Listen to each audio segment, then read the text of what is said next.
ఇక ఎంతో అంచనాలతో భారీ అంచనాలతో ఏర్పాటు చేస్తున్నటువంటి తుక్కుగూడు సభ గతంలో అసెంబ్లీ ఎన్నికల్లో విజయం సాధించడానికి మూల కారణమైనటువంటి తుక్కుగూడ సభని లోక్సభ ఎన్నికల్లో కూడా ప్రధానంగా తీసుకుంది. ఇక్కడ నుండే ఎన్నికల శంఖారావానికి కాంగ్రెస్ పూరిస్తూ ఉంది. ఇక తుక్కుగూడ సభలో 10 లక్షల మందిని ఇప్పటికే తరలించాలనే యోచనతో సీఎం రేవంత్ రెడ్డి కనిపిస్తూ ఉన్నారు. దానికి సంబంధించినటువంటి ఎంతో ప్రతిష్టాత్మకంగా తీసుకున్నటువంటి తుక్కుగూడ సభకు మాది సైద్ధాంతిక పోరాటం, దేశం కాంక్షిస్తూనే మేనిఫెస్టోలో పొందుపరిచాం, ఈడీ సిబిఐ ఐటీ ఈసీని బీజేపీ నియంత్రిస్తుంది, చివరకు సోషల్ మీడియాను ఫిక్స్ చేశారు. ప్రధాని ఎవరనేది ఎన్నికల అనంతరమే నిర్ణయం.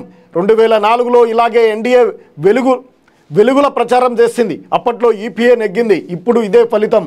కాంగ్రెస్ అగ్రనేత రాహుల్ గాంధీ వ్యాఖ్యలు మా మేనిఫెస్టో అద్భుత భారతం అంటూ ఖర్గే చెప్తా ఉన్నారు. నేడే జనజాతర. లోక్సభ ఎన్నికలకు కాంగ్రెస్ శంఖారావం, తుక్కుగూడ సభకు భారీ ఏర్పాట్లు. పార్టీ మేనిఫెస్టో తెలుగు ప్రతిని విడుదల చేయనున్న రాహుల్ గాంధీ.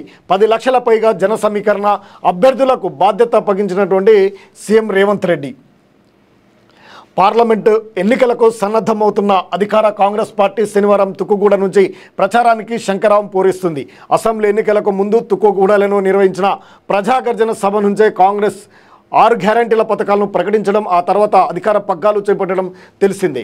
దీంతో ఇదే సెంటిమెంట్తో పార్లమెంటు ఎన్నికల్లోనూ ఇక్కడి నుంచే ప్రచారానికి శిఖరం చుట్టూ ఉంది. జనజాతర పేరుతో భారీ బహిరంగ సభను నిర్వహిస్తుంది. ఈ సభ నుంచే ఏఐసిసి అగ్రనేత రాహుల్ గాంధీ ఎన్నికల మేనిఫెస్టోను విడుదల చేయనున్నారు. రాష్ట్రం నలుమూలల నుంచి 10 లక్షల పైగా జనాన్ని సమకరించేందుకు అన్ని ఏర్పాట్లు చేశారు. జన సమీకరణ బాధ్యతను పార్టీ అభ్యర్థులతో పాటు మంత్రులపైన టీపీసీసీ అధ్యక్షుడు ముఖ్యమంత్రి రేవంత్ రెడ్డి గురిపెట్టారు. ప్రతి నియోజకవర్గం నుంచి 50,000 తగ్గకుండా జనాన్ని సమీకరించాలని, మిగిలిన నియోజకవర్గాల్లో బూతులకు ఒక వాహనం బయలుదేరాలని, ఒక్కో వాహనంలో 10 మందికి తక్కువ లేకుండా ఉండాలంటూ ఆయన ఈ నిర్ణయాన్ని ప్రకటించారు. ఇప్పటికే 10 లక్షల మందిని తరలించడానికి వ్యూహాత్మకంగా పావులు కదుపుతున్నారు. 5 న్యాయ్ 25 గ్యారంటీ. యువత, మహిళలు, రైతు, శ్రామిక వర్గాలకు అన్యాయం, అభివృద్ధిలో అందరికీ భాగస్వామ్యం.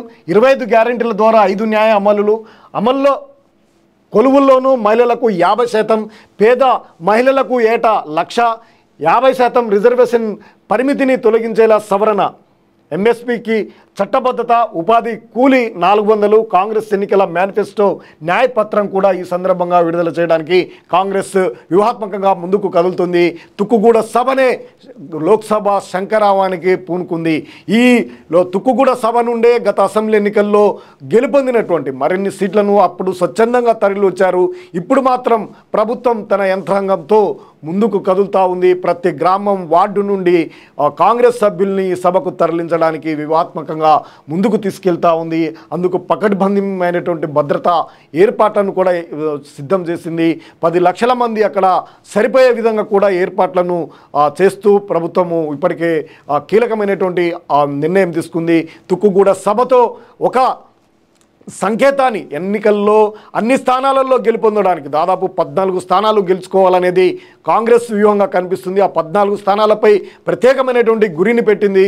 అక్కడ మరిన్ని భారీ మెజార్టీతో గెలుపొందడానికి వ్యూహాలు రచిస్తున్నటువంటి నేపథ్యంలో ఈ సభతో మనోధైర్యాన్ని కల్పించి గెలుపు సాధ్యమని చూపించడానికి రేవంత్ రెడ్డి విశ్వ ప్రయత్నాలు చేస్తున్నట్టు మనకు స్పష్టంగా కనిపిస్తుంది.